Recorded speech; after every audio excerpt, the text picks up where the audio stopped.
and welcome back to This Week at JR Southwest Boutique. This week I wanted to talk a little bit about edge beading.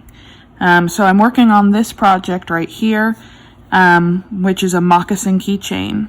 So we're almost finished here. We have the sole part and we're attaching it to the upper vamp of the moccasin.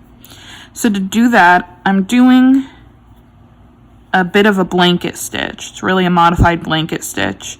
And I'm going 2 beads at a time and just working my way around the outside.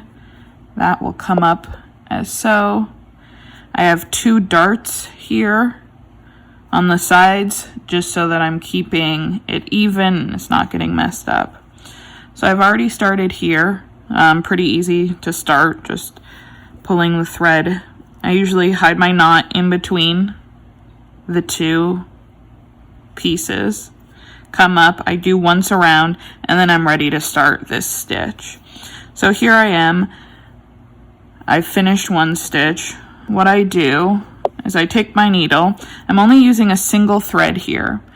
So I'm going to work my way around, and then once it's completed, I'm going to go a few beads at a time and run the single thread through multiple times all the way around the project. So it will end up being, at least 2 or 3 threads through there to really tighten up this work and make it stable. So to do this stitch, I take my beads. I'm doing 2 beads at a time. I find for this small project, I want the stitches fairly close together, so 2 beads works best. So I get the 2 beads on the needle. I like to place it all the way down towards my work. And to get this nice even row, I push it up against the previous beads. See where it ends. And it looks like it's going to end right in between these last 2 purple beads. So now that I know where I want to go in so that the beads lay flat against the work, I'm going to take my needle. Right now I'm just using a normal beading needle and not a glover's needle, even though I'm going through 2 layers of buckskin, because that was messing up my beading here. It was pushing it out too far. So since we're just using a little needle, we kind of have to work it through. So I did this purple beading really close to the edge of the buckskin, so I kind of work my needle underneath the beading.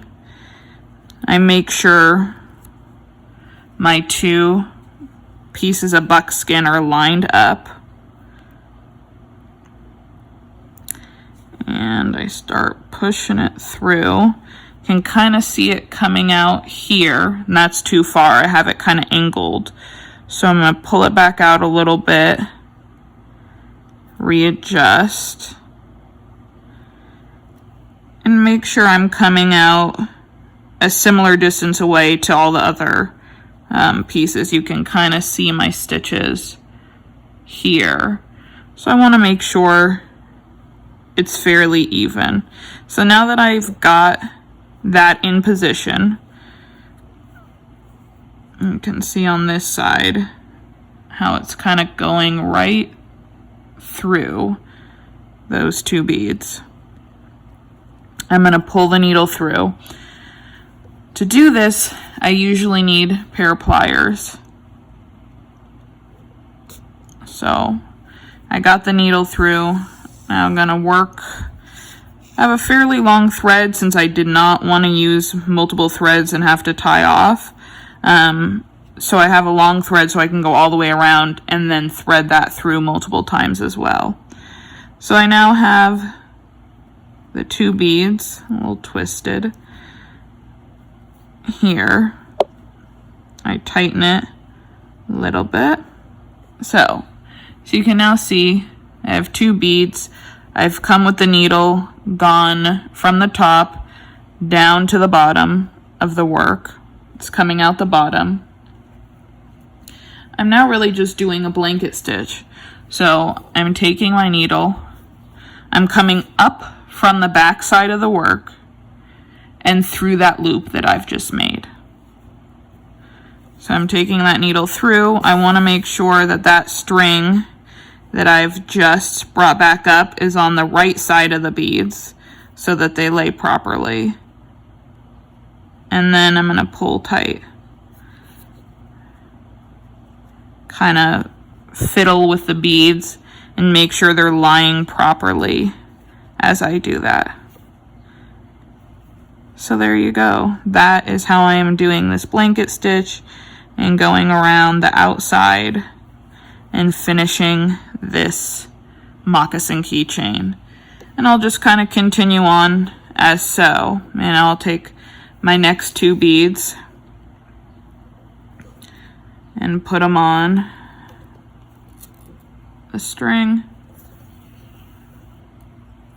Work them all the way down.